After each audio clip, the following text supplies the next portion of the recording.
Howdy folks, and welcome to another edition of Stock Show Confidential. We're finishing up our whirlwind adventure here in Louisville, Kentucky. Lots to talk about, so let's get to it.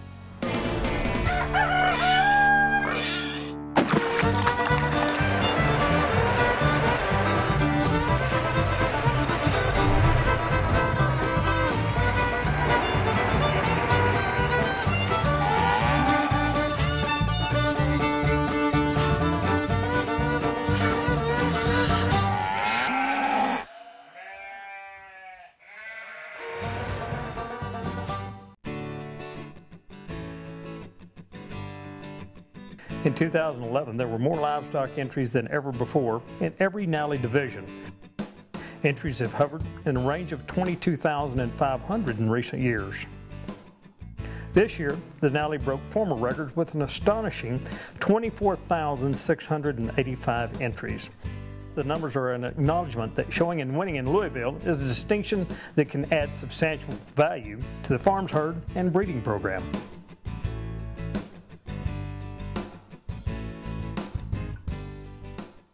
Among the older and most widely distributed of all breeds of cattle in the world, the record since the Middle Ages, the Simmental breed has contributed to the creation of several other famous breeds. There are reports from a variety of sources indicating that Simmental cattle arrived in the United States before the turn of the 20th century.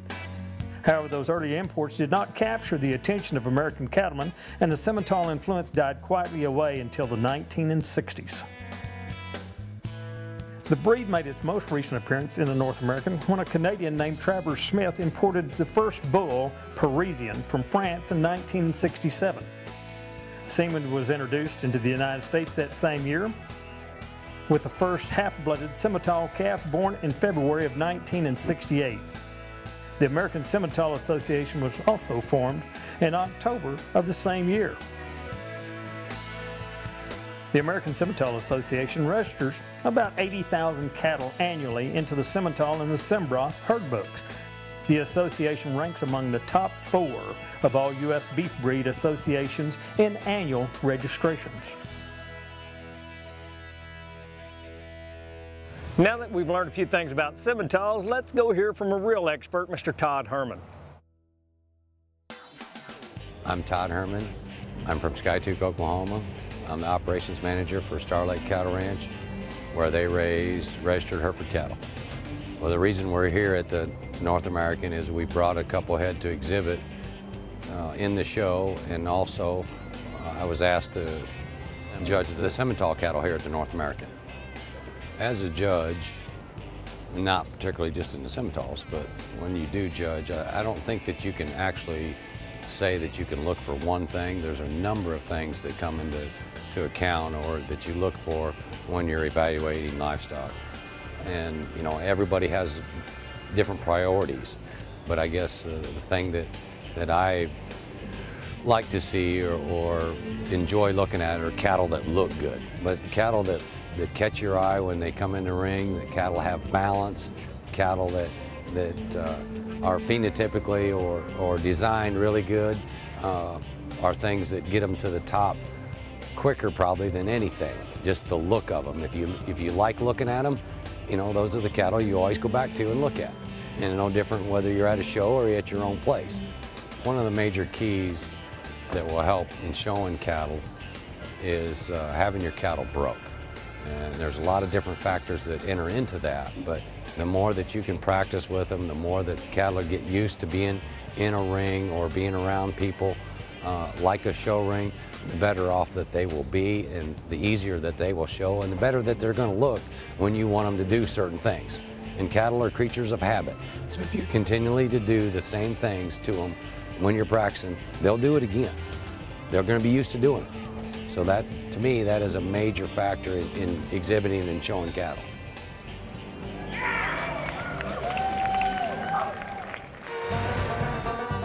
Show Confidential is brought to you by the following sponsors: Sullivan Show Supply and Stock Show University, SureChamp, Showmaster Feeds, StockShowConfidential.com, Rogers Ford, and Paragon Bed Covers.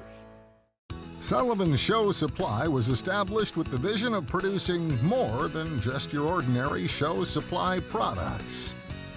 Whether it's fitting supplies you're looking for or the latest equipment, everything you need to make it into the winner's circle is right here. Don't just take it from me, take it from them. Sullivan Show Supply will be here before and after the sale. I'm with Amanda Bacon, the National Hereford Queen. Here in Louisville, Kentucky, you know, it's more than just about good cattle. We're talking about pretty ladies as well. Now, Amanda, tell me a little bit about yourself and how you got to be the National Hereford Queen. Well, I was raised growing Herefords, and it's been something that through the years I've become really passionate about, and so I decided that this was something that I wanted to do so that I could serve the breed and give back to a breed that has given so much to me. You know, as we talk about being an ambassador for the Hereford Association, obviously you go all across the country. Tell me a little bit about some of your travels. Yes, within this past month, I'll be making, at the end of the month, I'll have made 5 different trips. I have been to Louisville. This is my 2nd time in the past 2 weeks. And then next week I'll go to Reno, and I will go to Canada, and then I'll also go to 2 sales, Hereford sales, in Illinois and Missouri. Well, as we talk about the Queen's competition, tell me a little bit about what you had to go through to become in the position that you're in. A lot of it is building up past experiences in the Hereford breed, having something to go off of, knowing what our breed's about, and then showing up.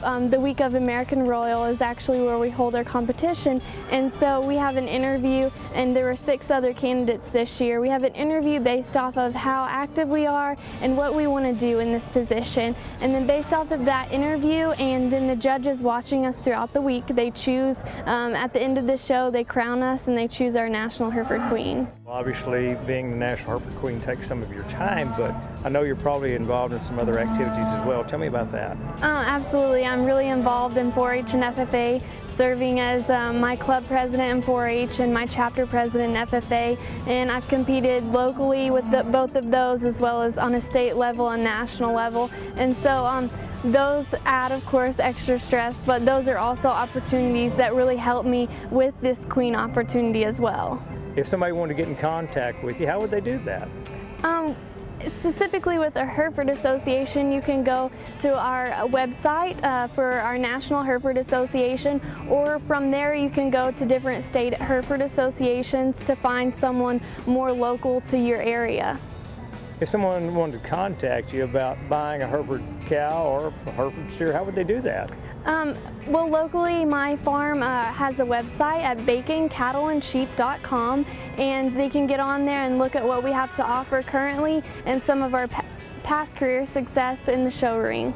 Now, do y'all do online sales or are those live sales? Most of what we do is either off of the farm, or we sometimes go into sales such as the Missouri Opportunity Sale here in the next couple weeks.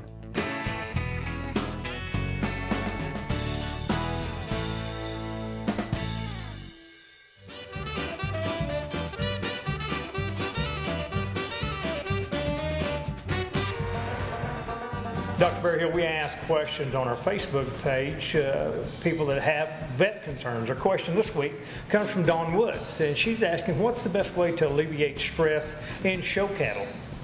All right, so show cattle have to go a lot of places just like any other livestock.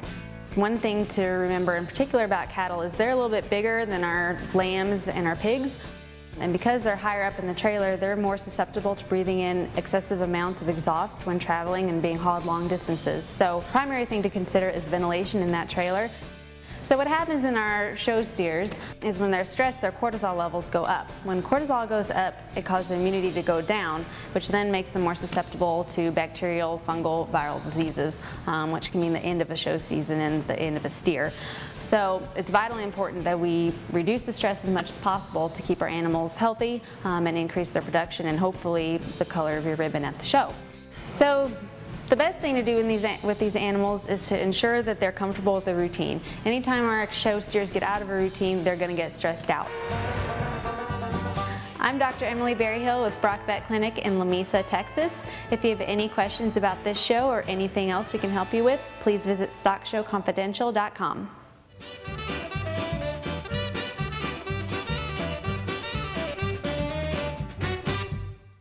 You know, raising and competing show animals takes more than good nutrition. It takes determination, dedication, and hard work, traits that are hallmarks to leaders. And that's why Showmaster is proud to feed the potential of the youth leaders through their educational programs, award programs, and support of the 4-H and FFA. Showmaster Feed continues to build the legacy of building champions through their innovative feed programs and nutritional research. Showmaster Feeds. Feed their potential. Welcome back to Stock Show Confidential. This year has been a very eye-opening experience for us. As we travel to the North American International Livestock Show, we're going to meet a breed of cattle that so closely resembles one of my favorite childhood snacks.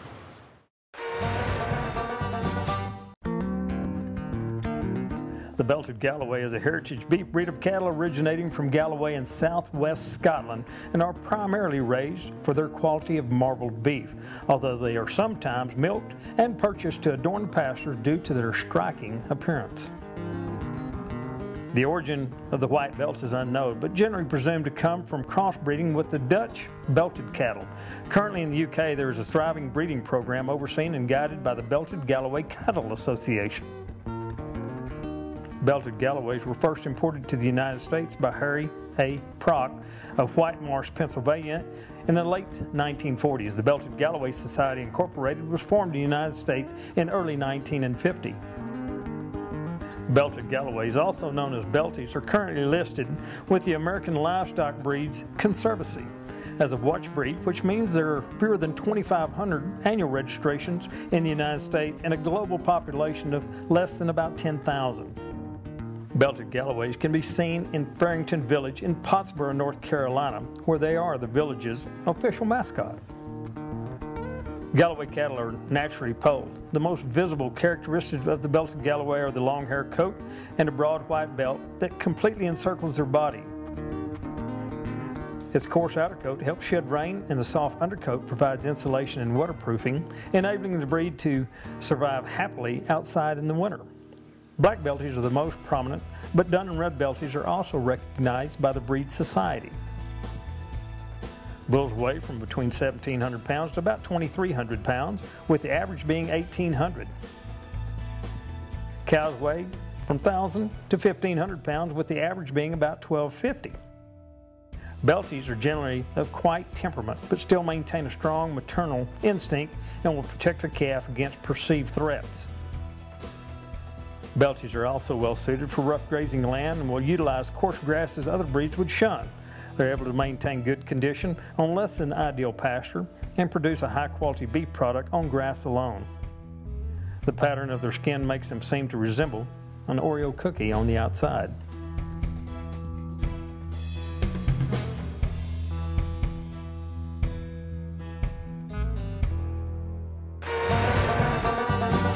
You know, here at NAILE, these exhibitors will show over 20 different breeds of cattle. Now, we're all familiar with the Angus cattle, but the Lowlines, those are something that's surely going to stir up a little commotion in the livestock industry.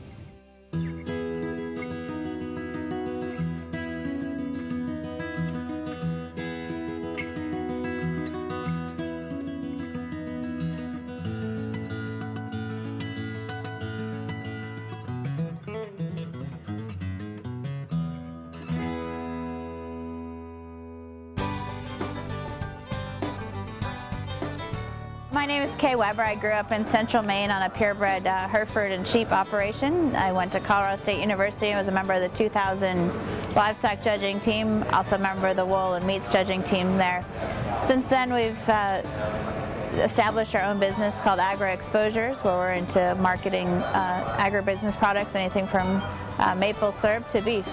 Now we also manage a group of limousine cattle as well. Today I had the opportunity to evaluate the lowlines here at the North American. The junior cattle that the lowline producers brought to us today have come so far in the amount of time that they've really focused on developing the breed and exhibiting here at the show. Going into it, I was going to use the same fundamentals I used evaluating any other breed. We like adequate muscle and dimension, but structure was going to be certainly a focus for us. I think it's something that the breed really needs to concentrate on in order to take their level of the cattle to the next step that they need to. We evaluated hoof shape and size, how those cattle moved about the ring when you viewed them from the side and from behind. And we wanted them to have adequate amount of bone and substance as well. They need to stay stout. The low-line cattle obviously are easy fleshing, very functional type of cattle, cattle that require very low maintenance and are flexible in terms of the environments that they can run in. It's a breed that has done a really nice job promoting themselves to a variety of different components of the industry, whether it's using percentage cattle in a commercial scenario or getting young people involved with beef cattle projects. Obviously, the size is one part of it, but the camaraderie in a small and rare breed is a great place to raise children, and it's a great place to start children off. I'm a fifth-generation livestock exhibitor. My mom's a fair manager. I was raised in the show ring, whether it was on the regional or national level, showing sheep and cattle, and now I have children that are showing, and I can't think of a better place to start your children off as in the show ring. It teaches a level of responsibility that none of the other children that my children are around have. And there's no better place to be around a bunch of people that you have a lot in common with than going to stock shows throughout the country. Doc, being part of the crew and being around all those cameras all the time, I still can't get enough Stock Show Confidential. What should I do? This is an increasingly common problem among people your age and has only one cure. I'm prescribing multiple doses of Stock Show Confidential, and watch past episodes and sponsor commercials. Read bios on Terry and the rest of the crew. Find out where they're going to be filming next. Look for familiar faces in the photo gallery and find your next grand champion animal on Breeders' Corner. Thanks, Doc. I feel better already.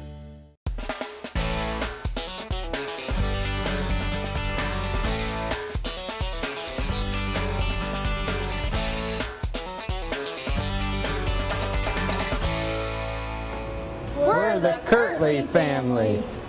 I'm Kevin, this is my wife Christy, this is my older daughter Kayla, my middle son Kyle, and my youngest son Cole. And we got into Lowline Angus about 5 years ago. After a lot of thought about getting into livestock, we decided to get into them because it's what my grandfather raised, and it looks exactly like what he used to raise, and we've got pictures that look just like what he used to have, and we've just loved it ever since. I'm very fortunate to be involved with the Eastern Lowline Angus Association and serve as vice president of our organization. We strive to promote lowline cattle east of the Mississippi River. Lowline cattle originated from the brilliancy of Australian experiment back in the 1960s. They started looking at the original Aberdeen Angus herd, and they bred those Angus cattle to be high lines and low lines.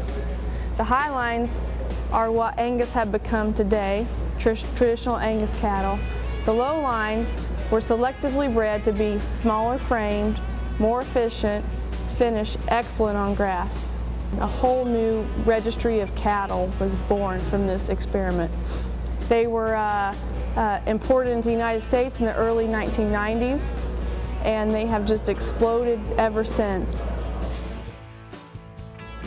They offer a great alternative to people who want to raise their own beef on a small farm, to feed their family, to offer a verified food source to their neighbors, and to use the ground that they were otherwise mowing. One of the reasons we wanted to get into low lines is I really wanted to take my kids back to the country.